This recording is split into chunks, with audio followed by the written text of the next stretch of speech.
Hello. I had to wait a few minutes to ground myself before I jumped in to this video because there's a lot on my mind. And when there's a lot on our minds, it's overwhelming. As many of you know, I offer group online healing sessions every month. And last October 2024, was a remarkable session because there was nothing to clear in the group. Typically, I would have around 60 to 80 people at these. And what I do as an intuitive, empathic, psychic, I don't know what you want to call me, as I tune into the entire group. I tune into what's going on energetically, and then I facilitate a lifting of heaviness or transformation of blockages, or just genuine balance and feeling, coming back into equilibrium. I would do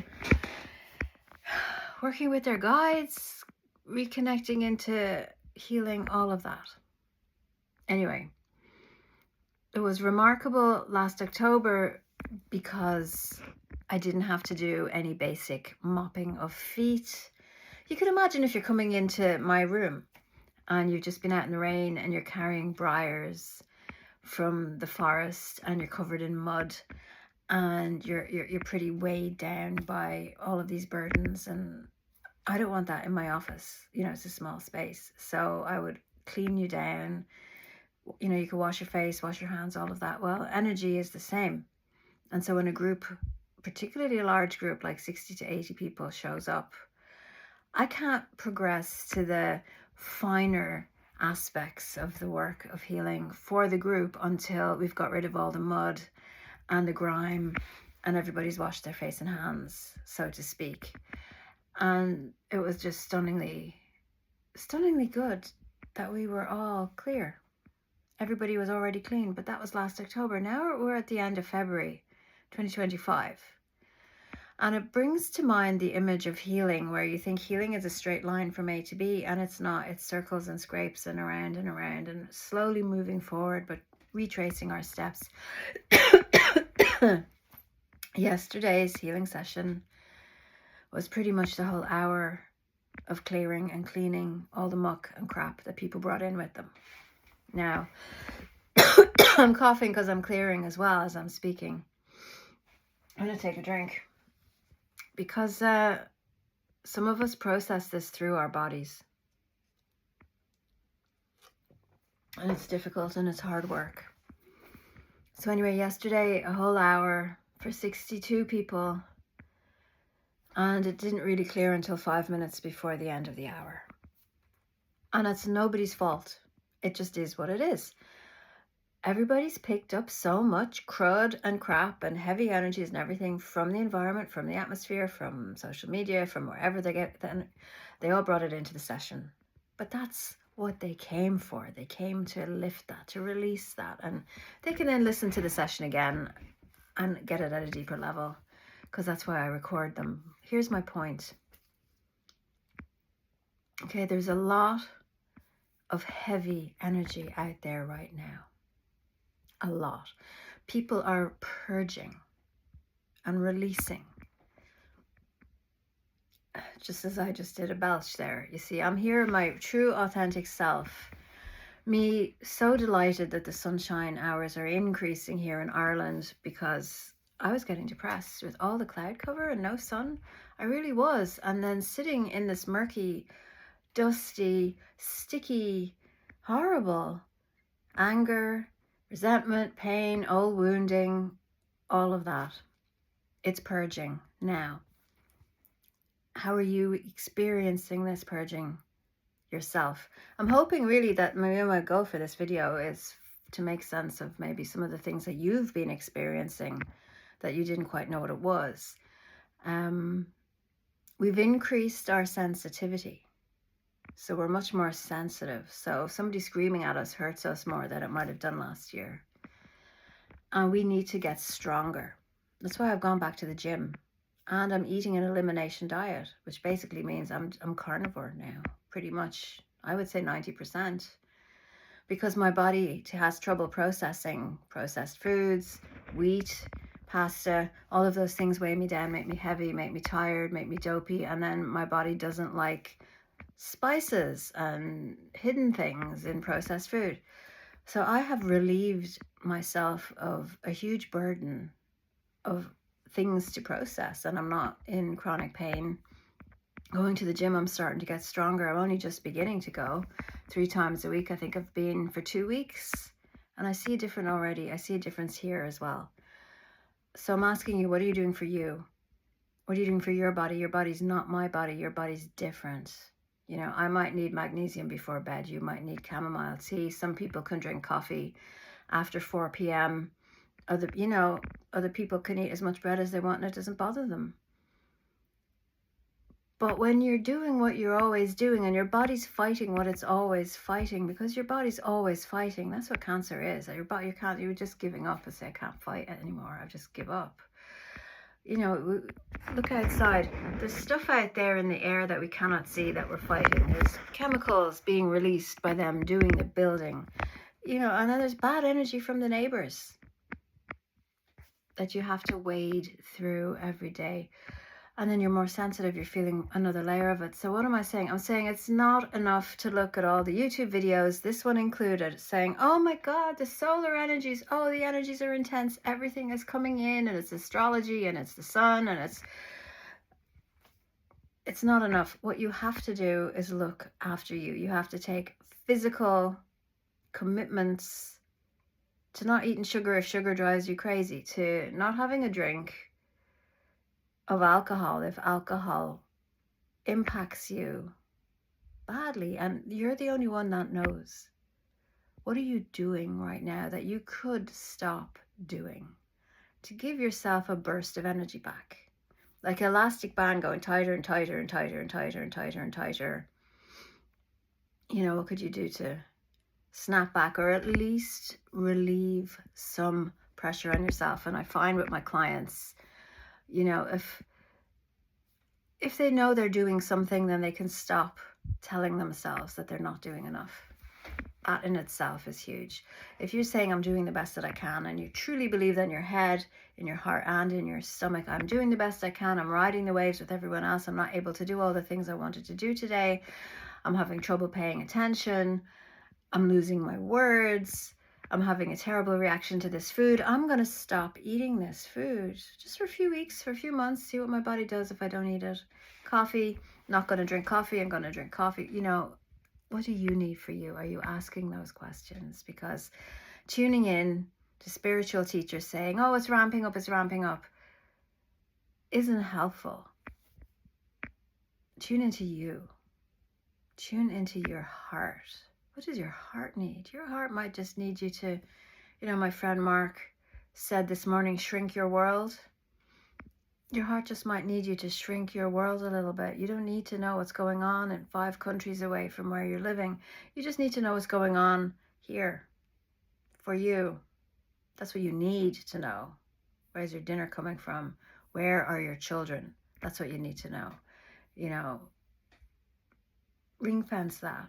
Say, okay, I have 1 week where I'm just going to shrink my world to the things that I really need to know. Now, understanding the fundamental difference between needing and wanting, and understanding that you're hooked in to the news, you're hooked into social. That was one of the things that I was clearing with my group this past week, yesterday in particular. And I find the best exercises to clear your head is an energy exercise that you can actually do to clear your head. So I think I'll do that with you. I hadn't planned to, but I think it'd be very useful for you to do this. Come into your body, come into your heart. See, I opened this video saying it took me a few minutes to come in, and now I'm only really coming in now. You set your intention in your mind. This is what I want. And then you set your trajectory towards that thing. And then it takes time for it to come in. So, okay. So if you've decided what you need to know is how your family are doing, how your children are doing, how your loved ones are doing, that's all I need to know. I need to know if so-and-so is okay, if they need my help. That's fine. That's perfect. Do you really need to know what's going on at governmental level, at administrative level, what's going on in the next country beside you or the next state? Do you need to know today? Because you could, next week, tomorrow. A good friend of mine said to me one time, all of this is designed like a soap opera. And the stories, they just keep unfolding over a 2-week period to keep you hooked into the show. And just as something's closing off and something's finishing, something has already opened to keep you there for another 2 weeks. And then you're 2 weeks into that one and the next thing comes up, and you're 2 weeks into that one, and that's 2 weeks to flatten the turn. That's that joke. The hardest part about the first 2 weeks to flatten the curve is the first 88 weeks. So can you give yourself 1 week? It's the end of February into March, beginning of March. And if you can do a week and you get through the first week, then maybe you want to do a second week. I'm only going to invest my energy in things I need to know. And if I think I need something that I don't need, it's an addiction. Or there's too much of my energy in that thing. So start by pulling your energy out. How do you do that? You set your intention. I want my energy here with me right now. I'm not interested in that news story. I'm interested in what's going on right now here with me. And it's all very sad and people are suffering, but my suffering does not help their suffering, right?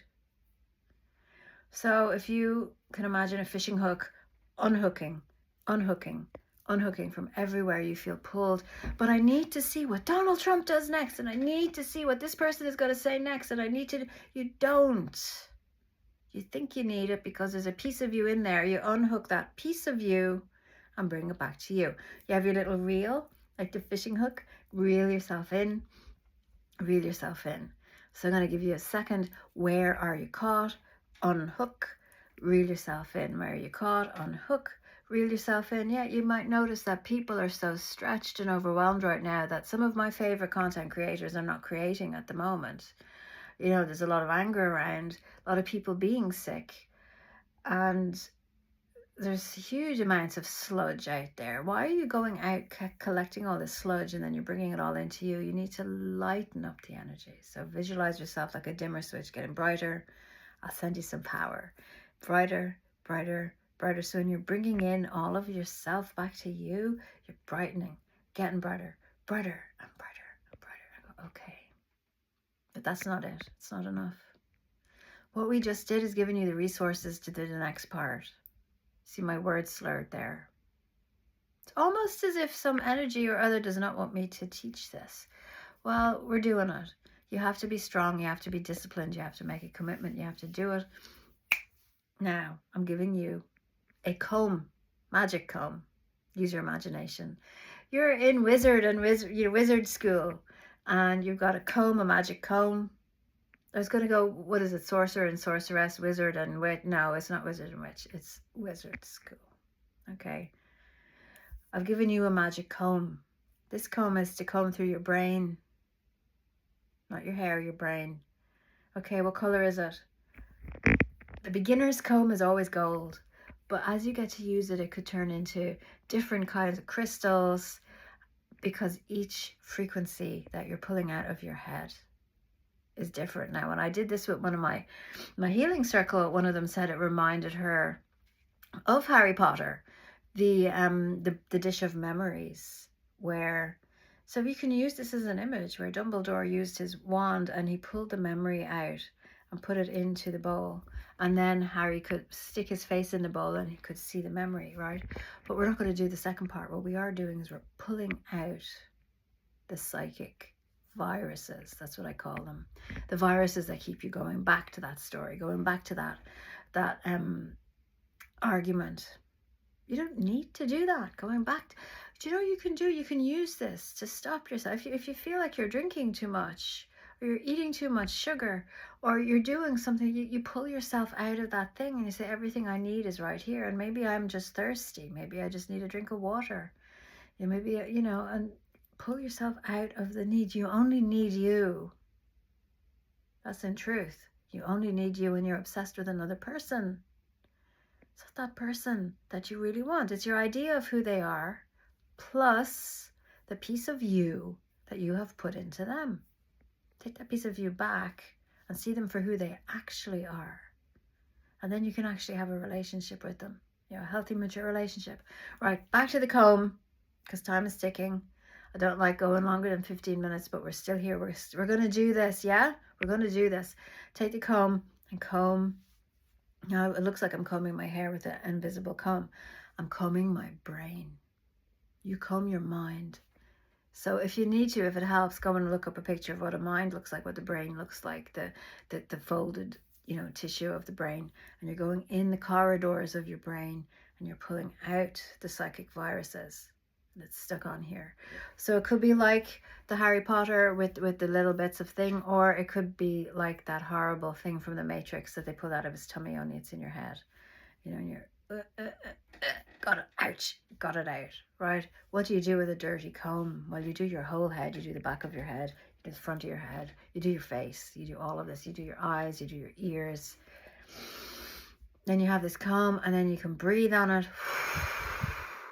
See it clearing away, melting away. Hold it to the sun and see the sun burning it away. Or you can call on the true violet flame, imagining a purple flame, and it's just there and it's burning away everything, and now your comb is clean. See, the power of your mind is huge. You can do so much with this. Why do you think you're always dreaming? You're dreaming in images. Your soul is telling you stuff through the images. You can do the other way around. You can use your deliberate focus, concentration, and intention to tell your energy field to do things like release those psychic viruses. Oh, I just read an article on Substack and it was very disturbing. Out with the psychic comb, got me here and here. Oh, I could feel that. And you pull it out and there it is, and it's gone. I say, okay, now I can choose if I want to be afraid or not. I choose not to be. There's a lot in this video. If you're actually afraid of something, after you've released these viruses, then you have to sit down with a cuppa and a pen and paper and write down what it is you're afraid of and what you're going to do about it. And as I always say, a crappy plan is better than no plan. So make a crappy plan and then you have a plan. And then you can improve the plan over time, right? Back to the comb. Psychic viruses come in all shapes, sizes, whatever. So you can start with a really big teeth on the comb, like the afro comb, where the hair is really thick, and a very wide tooth comb. And then see the teeth getting smaller and do it again, smaller, do it again, until you're down to like a lice comb where the teeth are so close together they're practically on top of each other, and do it again. Ooh, I just got something there, and you pull it out because you can feel this. So you make the teeth of the comb different widths. You can make the material of the comb different textures, different frequencies. Let the comb tell you, let the energy. Once you start to feel the difference, you notice the difference. I'm not actually bothered to go back to Facebook to that conversation. Then you're free. That's what this is about. This is you being free to choose. What do you actually want to do with the rest of your day? So I hope this is helpful. Don't forget, when you're finished with your comb, to put it back on the invisible shelf and to just sit with me just for a moment and notice how much quieter your mind is after doing that.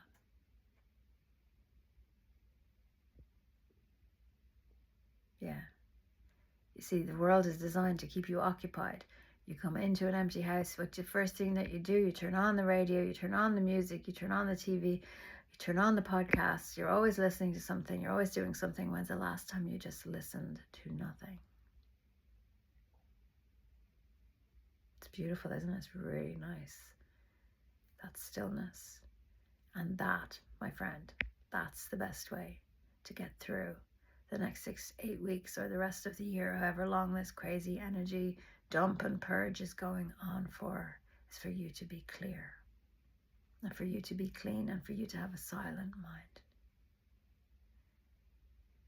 Because then you recognize things, you can see them coming, and you can make a conscious, responsible decision instead of being triggered and knee-jerk reacting because you're covered in mud and someone's going to throw mud on you and you panic because you don't know what to do and you just start screaming at the world and you take out a knife and you kill somebody.